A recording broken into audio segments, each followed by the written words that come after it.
नमस्कार। आज अश्विन शुक्ल चतुर्थी, नवरात्रि का चौथा दिन। और ये जो सहज और सरल भाषा में उपनिषदों पर चर्चा करने की श्रृंखला हमने प्रारंभ की है, उसमें आज का उपनिषद है केनोपनिषद। इसके पिछले 3 उपनिषद हमने अलग अलग वेदों से संबंधित उपनिषद लिए थे। ईशावास्योपनिषद यहां यजुर्वेद से संबंधित था।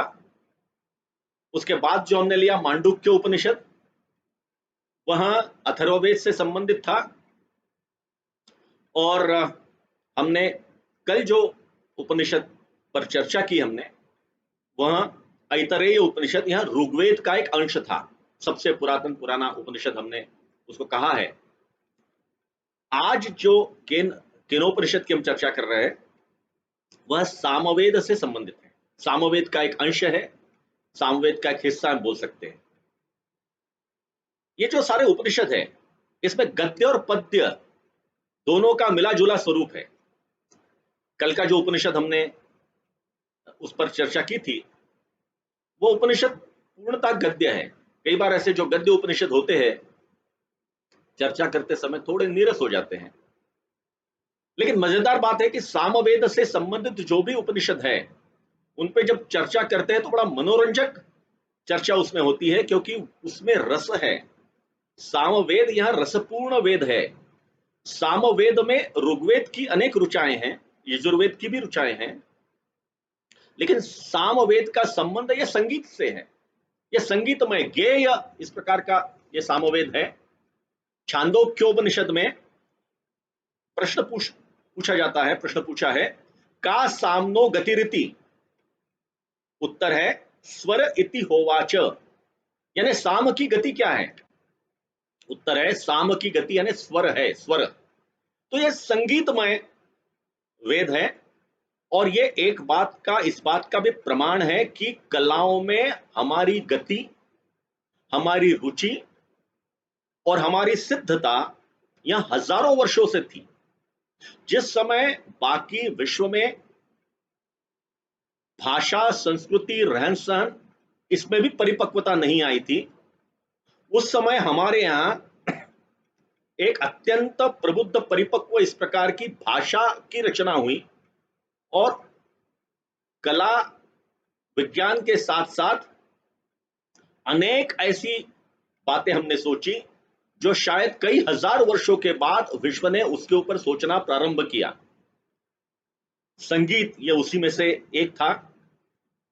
और सामवेद की महत्ता तो गीता में भगवान श्री कृष्ण ने भी बताई है। गीता में भगवान श्री कृष्ण कहते हैं, वेदा नाम साम वेदोस्मि। ऐसा करके सामवेद की और महत्ता ये बड़ी है। तो सामवेद का एक ब्राह्मण, ये केनोपनिषद है। हमने पहले दिन देखा कि वेद, ब्राह्मण, आरण्यक, उपनिषद, इस प्रकार के ये वैदिक साहित्य की सारी रचना है, हमारे प्राचीन साहित्य की रचना है। तो इसमें सामवेद में तलवकार ब्राह्मण इस नाम की जो रचना है, उसके कुछ अध्याय है।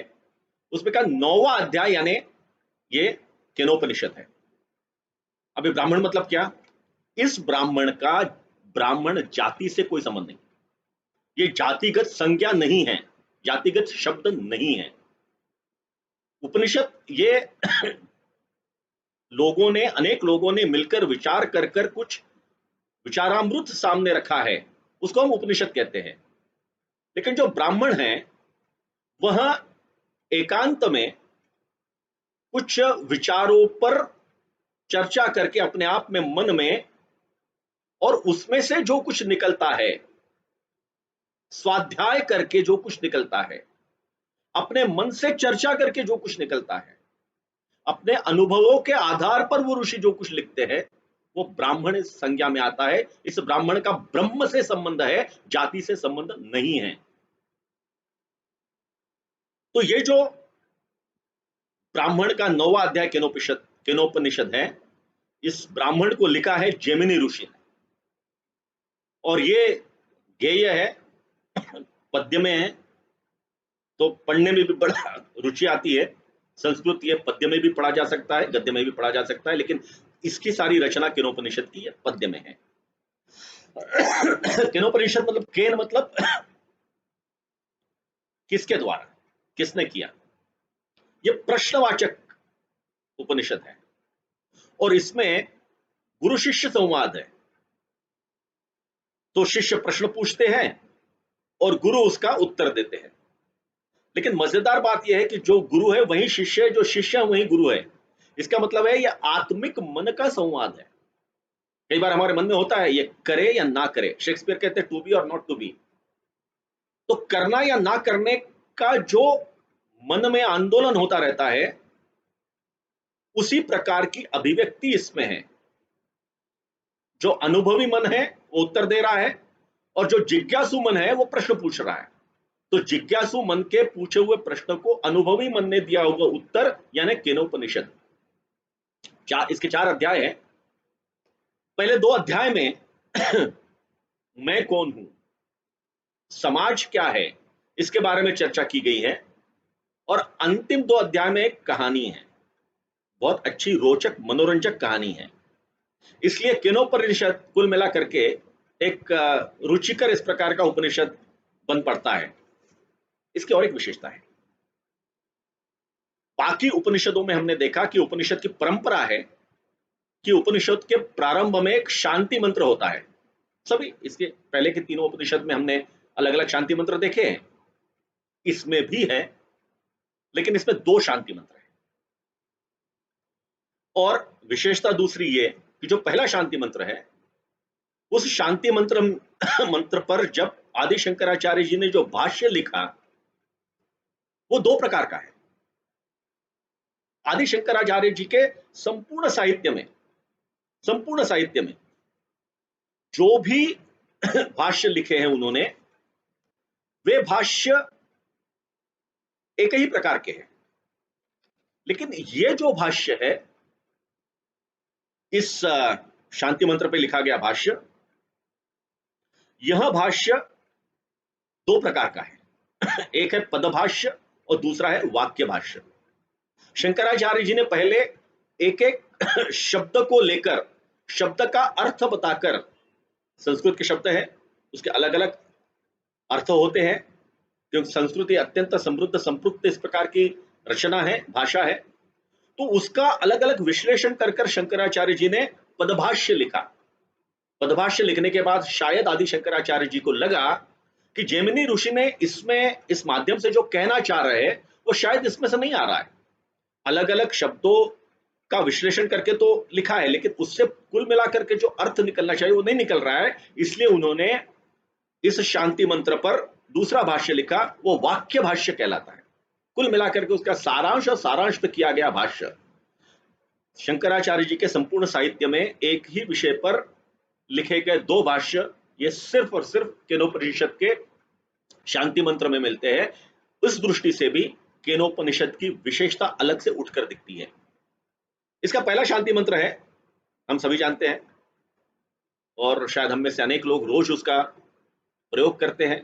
यह हमारा भोजन मंत्र है, अनेकों का भोजन मंत्र है। ओम सहनाववतु सहनौ भुनक्तु सह वीर्यं करवावहै तेजस्विनावधीतमस्तु मा विद्विषावहै। ओम शांति शांति शांति। यह भोजन के समय कहते हैं, लेकिन इसमें बहुत कुछ अर्थ है। ये जो हमारा मंत्र है, शांति मंत्र है, ये शांति मंत्र प्रार्थना कर रहा है कि हम दोनों की रक्षा करें। सहना भवतु सहनौ भुनक्तु। सह कौन है? कौन 2 है? तो इसमें ये अंतर्निहित है, हम दोनों की रक्षा करें, मतलब हमारे अंदर के मन की। और वो मन 2 प्रकार का है, और इसीलिए केनोपनिषद में शायद इस शांति मंत्र का उल्लेख या शांति मंत्र को जोड़ा गया है, क्योंकि केनोपनिषद भी अपने अंदर के 2 मनों का अंतर्द्वंद्व या प्रश्न उत्तर इस प्रकार से आगे चलता है। इसमें भी जो प्रार्थना है कि हम दोनों की रक्षा करो, हमारे दोनों मनों की रक्षा करो। एक गुरु मन है, दूसरा लघु मन है या शिष्य मन है। होता क्या है, जब भी हम किसी से बात करते हैं या हमारे अंदर का जो मन होता है, जिसको हम अंग्रेजी में कई बार सुपीरियरिटी कॉम्प्लेक्स, इंफीरियरिटी कॉम्प्लेक्स कहते हैं। बीच में कुछ वर्ष पहले पाश्चात्य जगत में अलग अलग थ्योरी चलती रहती है। ट्रांजैक्शन एनालिसिस है, पहले डेल कार्नेगी थे, फिर I am okay you are okay वगैरह, ये सारी अलग अलग थ्योरी चलती रहती है। इन सबसे पहले 6000 वर्ष पहले हमारे पुरखों ने ये सारी बातें कह के रखी है। मैं फिर कहता हूं, कह के रखी है। I am okay you are okay, ये जो आपने इसके ऊपर अनेक पुस्तकें भी पढ़ी होगी, ये शांति मंत्र उसी की बात कह रहा है।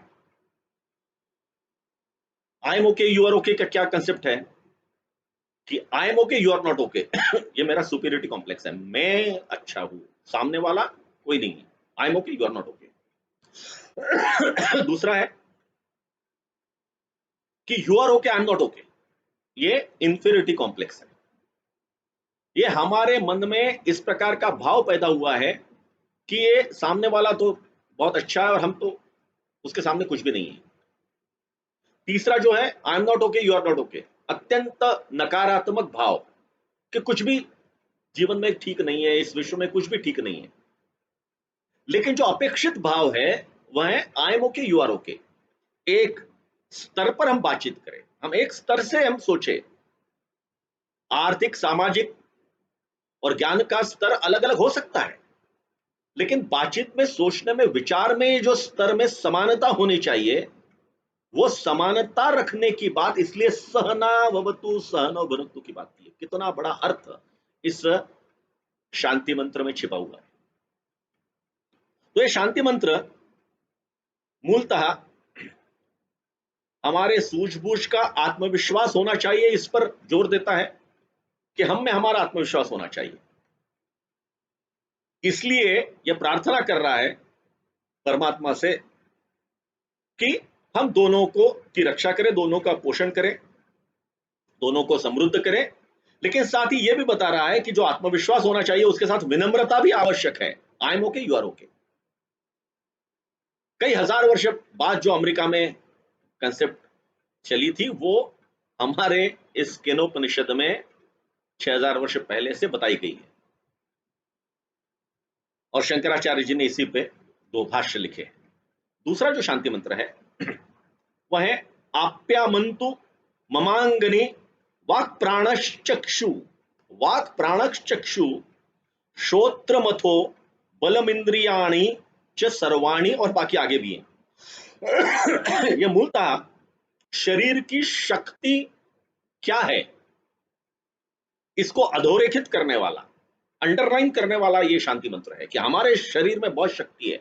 आंखें है तो आंखें देख सकती है, क्या देख सकती है, कितने दूर का देख सकती है, पास का देख सकती है, ये सृष्टि देख सकती है, ये विश्व को देख सकती है।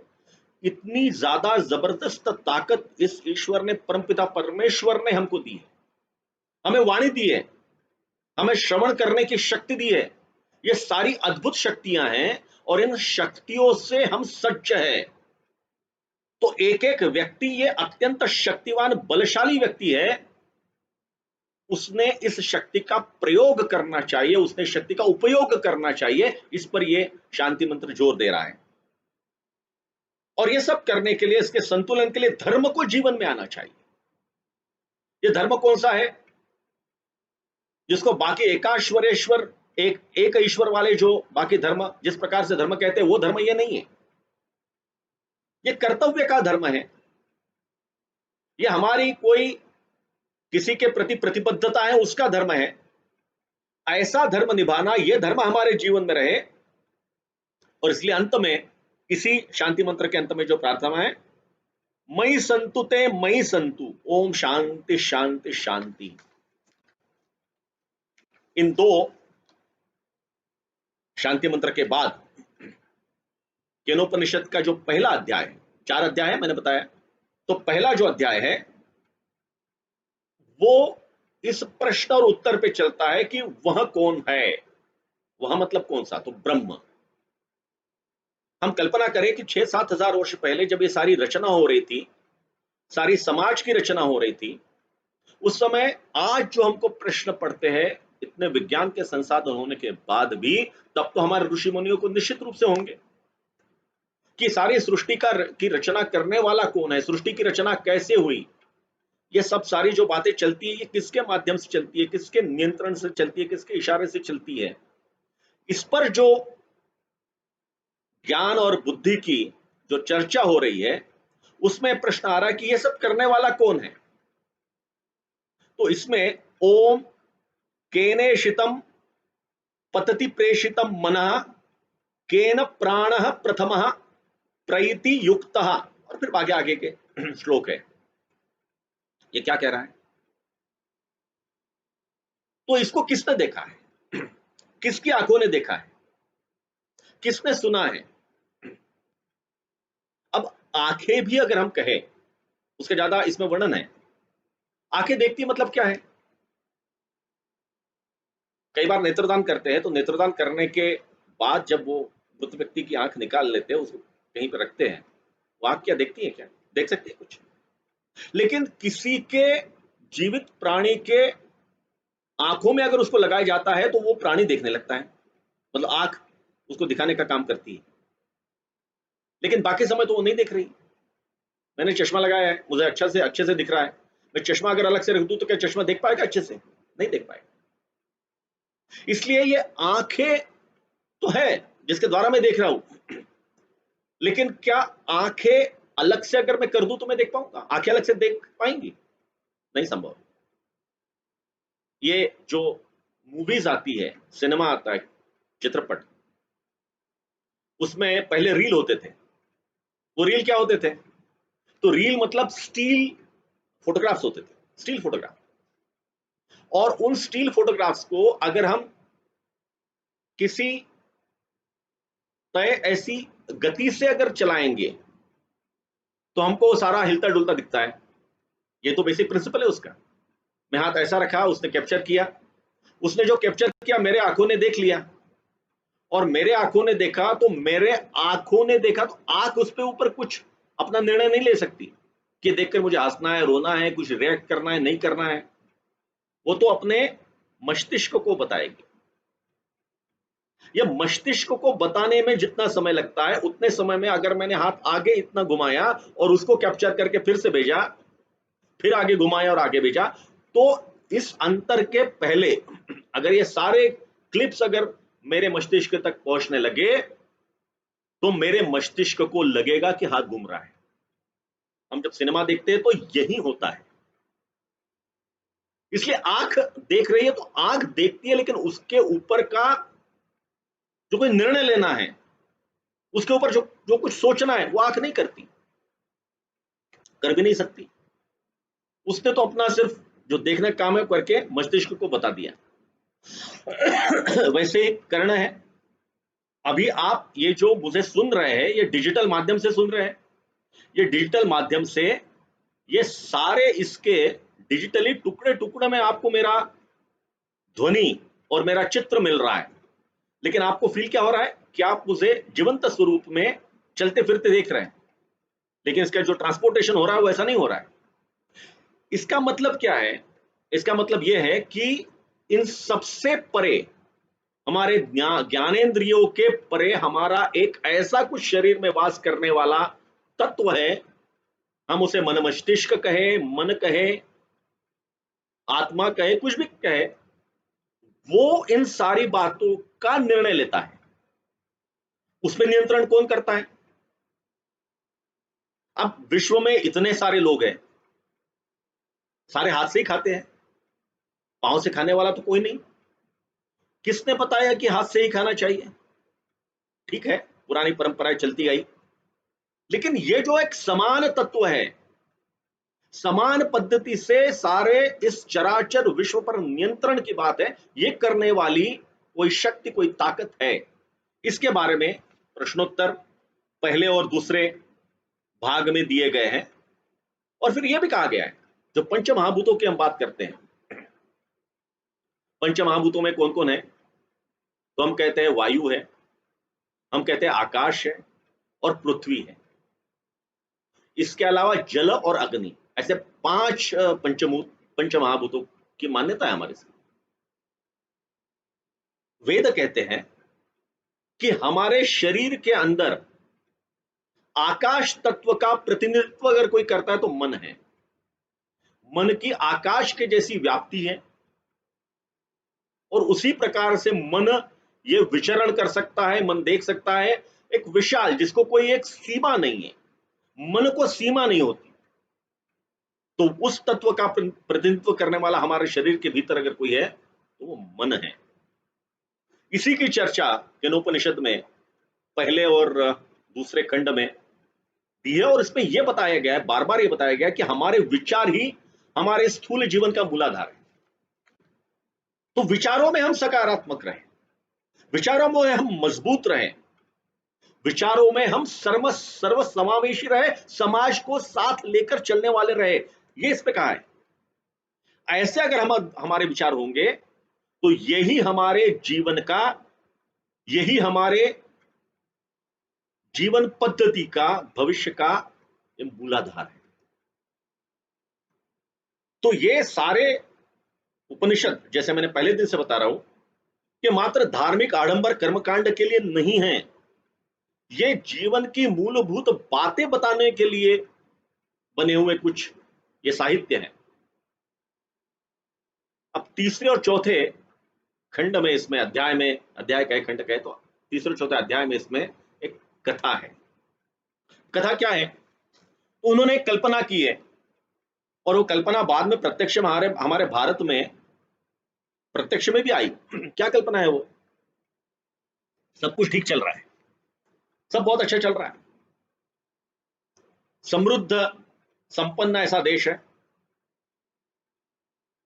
इस देश पर सारे लोग बड़े सुख शांति से रह रहे हैं, खाने पीने के लिए भरपूर है, बहुत अच्छी खेती हो रही है, पेड़ बहुत अच्छे फल दे रहे हैं, जनसंख्या कम है, निसर्ग का बहुत ज्यादा प्रकोप नहीं है, जीवन बहुत अच्छा चल रहा है।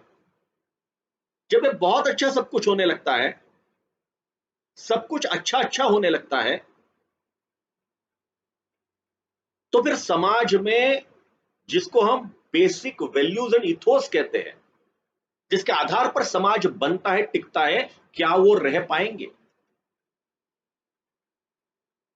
इसलिए इन अच्छाई के समय, ये जब अच्छा चल रहा है, उस समय हमने क्या सोचना चाहिए, इसके ऊपर ये उपनिषद अपनी बात कह रहा है। और ये बहुत महत्वपूर्ण मुझे लगता है, क्योंकि हमारे यहां पर स्थिति थी, हम अत्यंत संपन्न राष्ट्र थे, दुनिया का 1/3 व्यापार हम करते थे, सारे विश्व में हमारे जहाज जाते थे, हमारे यहां सोने का धुआं निकलता था, सोने की चिड़िया बोलते थे। हम्पी के बाजार में आप जाएंगे तो वो गाइड बताता है कि जैसे वो सब्जी वाले दोनों तरफ हम्पी के मंदिर के बाहर सड़कों पर बैठते हैं, तो वो कहता है कि उस समय जो पुर्तगीज और फ्रेंच लोग आए, उन्होंने जो लिख के रखा है, उन्होंने कहा है कि यहाँ पे सोना चांदी के जेवरात ऐसी बिकते थे, इतना सोना था हमारे, इतनी संपत्ति थी हमारे यहाँ। तो सब कुछ जब अच्छा था, तब यह परिस्थिति बिगड़ने लगी, समाज में विषमता आने लगी, समाज में बड़ी अंधाधुंधी सी मच गई, जिसके कारण ये विदेशी आक्रांता, जो इस्लामी आक्रांता भारत पर आए, जिनका सामना हम नहीं कर सके, उसका प्रमुख कारण वही था कि हमारे सभी अच्छा था, सभी संपन्न थे, समाज में सारे लोग चारित्र्यवान हैं, सारे लोग अच्छे हैं, अच्छा सोचते हैं। इन सबके कारण अगर समाज को उस समय ठीक से नहीं रखा गया तो क्या हो सकता है, ये बताने वाली ये कथा है। कि ऐसा ही अपने आर्यावर्त में ऐसा ही वातावरण है। तो जब तक सब कुछ अच्छा चल रहा है, अमृत फल यहां नीचे गिर रहे हैं और ऋषि मुनि सोच रहे हैं कि अब मैं फल क्यों खाऊं, मेरा तो है पेट भर गया, फल गिरे गिरे, मुझे क्या लेना देना, फल कितने भी आए, पेट तो मेरा मेरे साइज का है ना, मतलब मुझे मालूम है कितना खाना है। ये जब तक सोच है तब तक तो ठीक है। लेकिन अगर किसी को ये लगने लगा कि नहीं नहीं, मैं जरा थोड़ा अपने यहाँ पे उसका भंडारण करके रखूं, तो एक जाता है कुछ उठा के लाएगा, दूसरे को लगेगा अरे ये उठा के लेकर जा रहा है, तो मैं क्यों पीछे पड़ूं, कल को मुझे भी भंडारण की आवश्यकता पड़ेगी, मुझे भी इसकी आवश्यकता पड़ेगी, थोड़ा स्टोरेज में भी कर लूंगा। वो भी जाता है, फिर वो कहता नहीं तेरे को तो अच्छे फल मिले, मुझे तो ठीक नहीं मिले। ऐसा करते करते समाज में एक विद्वेष की भावना निर्माण होने लगती है, समाज बंटने लगता है। समाज बंटने के अनेक कारण हो सकते हैं, लेकिन समाज बंटने लगता है। और जब समाज बंटने लगता है तो आसुरी शक्तियां प्रबल होती है। हम आज के संबंध में इन सारी बातों को देखें और फिर हम समझे कि उपनिषदों की महत्ता क्या है। जब इस प्रकार की वातावरण की निर्मित होती है, आपस में झगड़ना, आपस में बंटवारा, आपस में अलग अलग इसमें बंटना, तो इसमें आर्यावर्त में आसुरी शक्तियां तेज हो जाती है। और आसुरी शक्तियां जब तीव्र होती है तो स्वाभाविकता परमात्मा ने जो दिक लोकपाल बना है, दिक्पाल बना है, अष्ट दिक्पाल, 8 दिशाओं के 8 लोकपाल बनाए, ऐसा हमारे इसमें माना जाता है, वेदों में भी लिखा है। तो उन दिक्पालों ने, उन लोकपालों ने समाज को बचाने के लिए इन आसुरी शक्तियों से संघर्ष किया। इंद्र उन सबका राजा था, उसमें अग्नि देव थे, वायु थे, ऐसे अलग अलग सारे लोग थे, और आसुरी शक्तियों का निपात किया। अब यहां पे ये जो दिक्पाल और लोकपाल की बात की गई है, एक प्रकार से सिंबॉलिक है। इसमें यह भी कहा गया है कि ईश्वर मतलब आकाश से आए हुए पंख लगाए हुए लोग थोड़ी है। ये तो आपके हमारे बीच के लोग हैं जो सच्चील है, चरित्रवान है, शूर है, निडर है और समाज की चिंता करने वाले लोग हैं। यही तो लोकपाल है, यही तो दिक्पाल है, और यही समाज को आगे लेकर जाएंगे, यही समाज को उठाएंगे। तो इन लोगों ने जब संहार किया आसुरी शक्तियों का और समाज में फिर से एक शांति छा गई, तो सबको लगने लगा कि ये तो मेरे कारण हुआ। भगवान इंद्र को लगने लगा कि ये तो मैं चूंकि सबका नायक था, मेरे कारण ये सारी आसुरी शक्तियों पर हमने विजय प्राप्त की है, तो अब सारे लोग मेरी ही पूजा करेंगे, मेरी ही बात करेंगे। अग्नि था, अग्नि को लगा कि नहीं, ये तो मेरे कारण हुआ, क्योंकि सारे समाज में तो व्याप्त मैं ही हूं। जब तक मैं नहीं हूं तब तक कुछ हो नहीं सकता। जो अन्न है उस पर प्रक्रिया भी नहीं हो सकती। आदमी ठंड से मर जाएगा अगर अग्नि नहीं होगी तो। अग्नि के बिना तो सब कुछ अधूरा है। मैं तेज हूं, मैं प्रकाश हूं, मैं अग्नि हूं। तो अग्नि ने भी कहा, जात वेदा उसका नाम है, मैं ही अच्छा हूं। उसको अपने लगने लगा कि लोगों ने मेरी ही पूजा करनी चाहिए। जो वायु था उसको लगा कि नहीं, बाकी सब तो, सबके अंदर का प्राण अगर कोई है तो मैं हूं। जो उनका श्वसन चलता है, सांस लेते हैं, वो तो वायु है, वो तो मैं हूं सबके अंदर। तो जब तक मैं नहीं हूं, मेरे बिना अगर ये सृष्टि रहेगी तो कुछ नहीं रहेगी, संभव ही नहीं है। इसलिए मेरी महत्ता है, लोगों ने मेरी पूजा करनी चाहिए। जलों को लगा कि ये सब क्या बात कर रहे हैं, मेरे बिना सृष्टि अधूरी है, बिना जल के कोई रह सकता है, ये सृष्टि ही नहीं रहेगी, इसलिए मेरी महत्ता है। ये जब उनको सब लगने लगा कि ये मेरी महत्ता है, मेरी महत्ता है, मेरी महत्ता है, तब परमात्मा को लगा कि कुछ ना कुछ करना चाहिए। इन दिक्पालों को या लोकपालों को समाप्त करना, ये तो कोई प्रश्न का उत्तर नहीं था, ये तो कोई सॉल्यूशन नहीं था। तो क्या करना चाहिए? इनको एक ऐसा पाठ पढ़ाना चाहिए कि इनको समझ में आना चाहिए कि इन सबके संतुलन से ही समाज बढ़ता है, समाज शक्तिशाली होता है। संतुलन होना चाहिए सब में। तो एक शक्ति प्रकट हुई। वो शक्ति बड़ी विचित्र आकार की थी, वो मानव आकार में नहीं थी, तेज पुंज गोले जैसी थी, लेकिन जबरदस्त तेज था उसमें।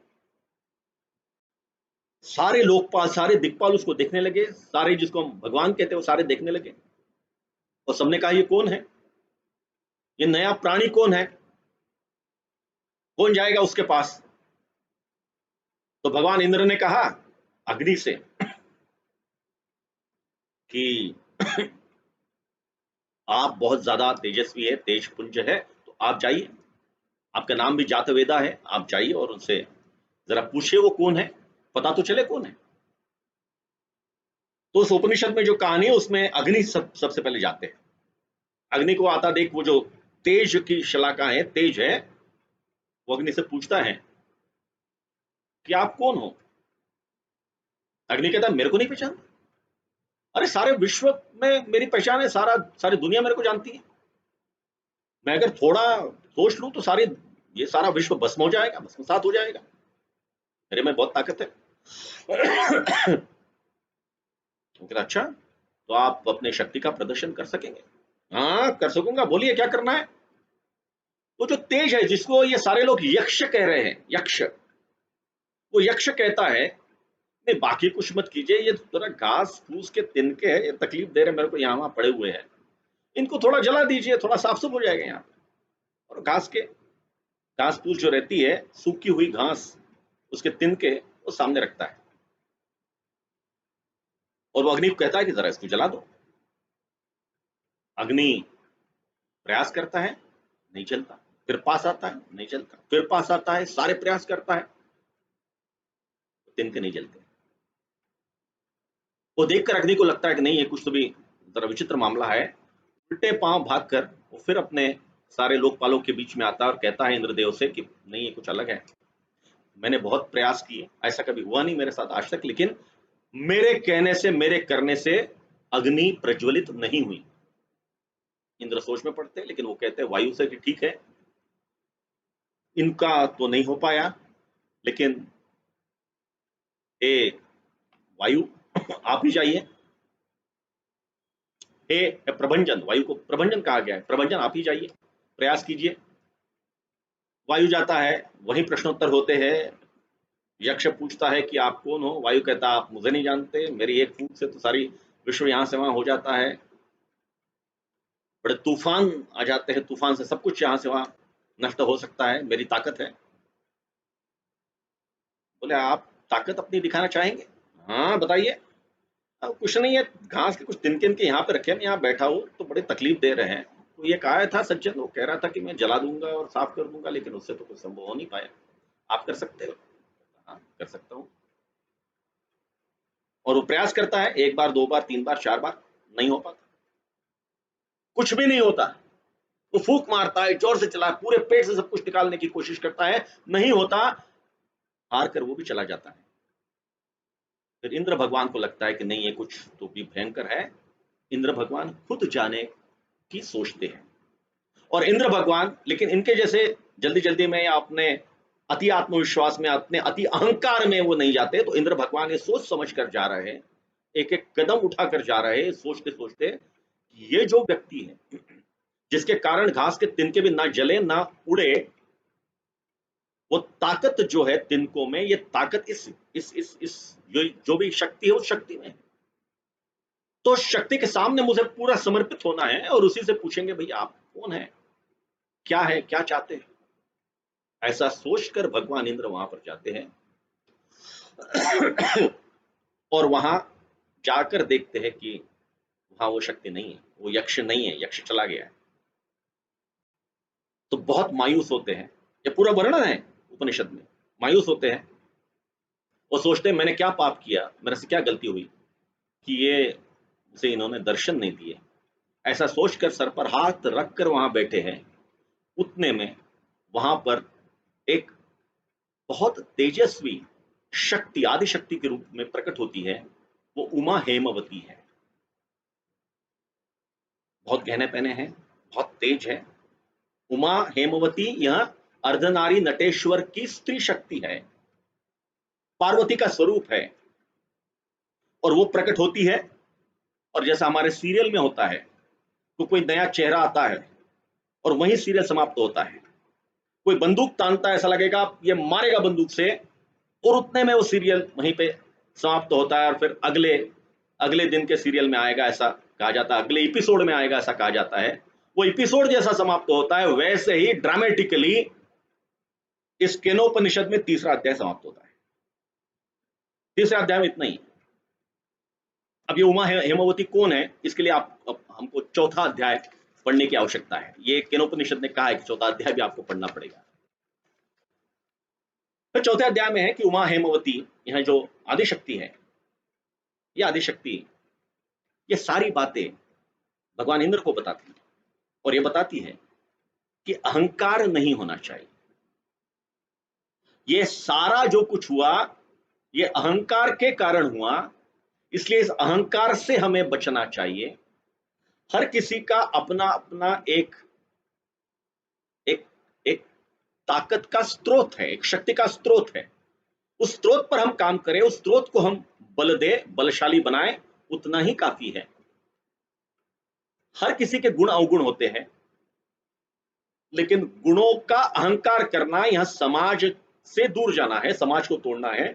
इसलिए समाज और राष्ट्र अगर मजबूत चाहिए है तो अहंकार नहीं होना चाहिए, दिक्पालों में लोकपालों में अहंकार नहीं होना चाहिए, और समाज में फूट नहीं होनी चाहिए।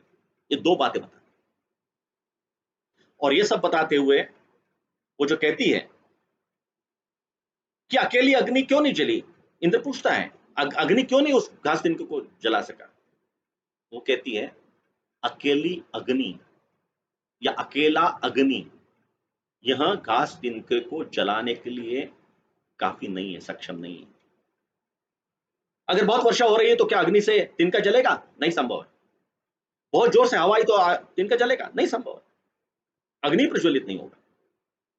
इसलिए इस सब की जो ताकत है वह देश काल परिस्थिति के अनुकूल होनी चाहिए। जब देश काल परिस्थिति के अनुकूल सबकी ताकतें एक आती है, समाज एक रूप होता है, तब सारी आसुरी शक्तियां नष्ट होती है। आज के संदर्भ में केनोपनिषद आज के संदर्भ की बात कर रहा है, देश काल की अलग अलग परिस्थितियों के संदर्भ में बात कर रहा है। ये कालातीत है, ये उपनिषद कालातीत है। काल के किसी भी अवस्था में यह उपनिषद हमें एक दिशा दे रहा है, और इसलिए इस उपनिषद का महत्व है। वायु भी गति सिर्फ गति से नहीं होगा, ऐसा बहुत कुछ उमा हेमवती जी बता रही है। तीन बातें वो कहती है बाद में। आदि भौतिक साक्षात्कार होना चाहिए। आदि भौतिक साक्षात्कार क्या मतलब? समाज के चेहरे पर मुस्कान आनी चाहिए। हम समाज में जा रहे हैं, किसी के चेहरे पर अगर मुस्कान हम ला सके तो वो एक क्षण ऐसा होता है कि हमें एक साक्षात्कार होता है कि नहीं, हम कुछ बहुत अच्छा हमने किया, अंदर से एक प्रेरणा होती है, वो अधिभौतिक साक्षात्कार है। आदिदैविक साक्षात्कार और आध्यात्मिक साक्षात्कार, इन तीन साक्षात्कारों के बारे में उमा हेमवती कहती है। और उसके बाद फिर इसका समापन है, जहां पर फिर गुरु और शिष्य के मतलब अंतर मन के प्रश्न उत्तर चलते हैं, और वो कहता है कि इस प्रकार हमने ये सोचना है, ये करना है कि मन की ताकत क्या है और इस मन की ताकत से हम क्या क्या कर सकते हैं। और यहां पे एक केनोपनिषद समाप्त होता है। आज जरा थोड़ा ज्यादा समय इसमें लग गया, मैं क्षमा चाहता हूं। कल से जरा जल्दी समेटने का हम प्रयास करेंगे। आज के लिए बस इतना ही। कल इसी समय और इसी स्थान पर हम फिर से मिलेंगे।